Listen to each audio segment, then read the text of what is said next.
Here's 3 reasons not to rebuild a wheel. I straightened a badly bent wheel, but I wasn't happy with the results because I didn't know what I was doing and I didn't have the right tools. I got a new wheel rim, swapped out the old rim. After I did that, I found that wheel building is part art and science, and it's both disheartening and rewarding. Reason 1 not to swap out rims or rebuild a wheel: your attitude. If you're one of those people who has a tendency to throw tools when you lose your patience or get easily discouraged, don't mess with the spokes on your wheel.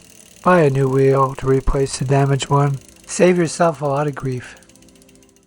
Reason 2 not to swap out rims: the time. It takes a long time to get a wheel right once you start messing with the spokes, especially in the beginning. If you tape the new rim to the old one and move the spokes one at a time, this is reasonably quick. That is, if you don't damage the spokes. Spokes are pretty flexible, but you can put a bend in them if you're rough. The other thing is, if you didn't check the effective rim diameters of the wheels to make sure they're the same, the spokes could be too long or too short. Then you have to go out and buy a new rim or new spokes. If you have a spoke wrench that doesn't fit properly, it can round off the flat surfaces. Then you need to go out and buy new spoke nipples and a new spoke wrench. But if everything else is taken care of, after you lubricate and tighten the spoke nipples, then you have to check the wheel centering, dishing, and adjust spokes on one side to pull the axle back to center the wheel if the wheel isn't centered. Then you have to adjust the spoke nipples to do the lateral side-to-side truing. Then you have to adjust the spoke nipples to do the radial truing to get rid of any high or low spots.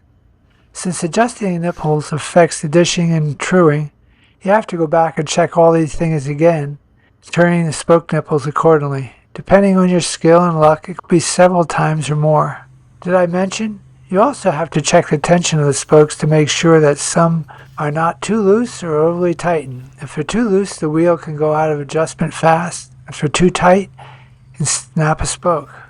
After that, you need to relieve the tension on the spokes by squeezing the spokes or taking the bike on a test ride.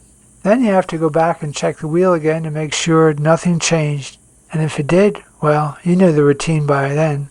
This is why patience is a necessity. Reason 3 not to swap out the rims: the cost. The first time I rebuilt a wheel, I didn't do a thorough job investigating what it took to build a wheel. I didn't use a touring stand, a tension meter, a dishing tool, or a good spoke wrench. The results were less than sterling.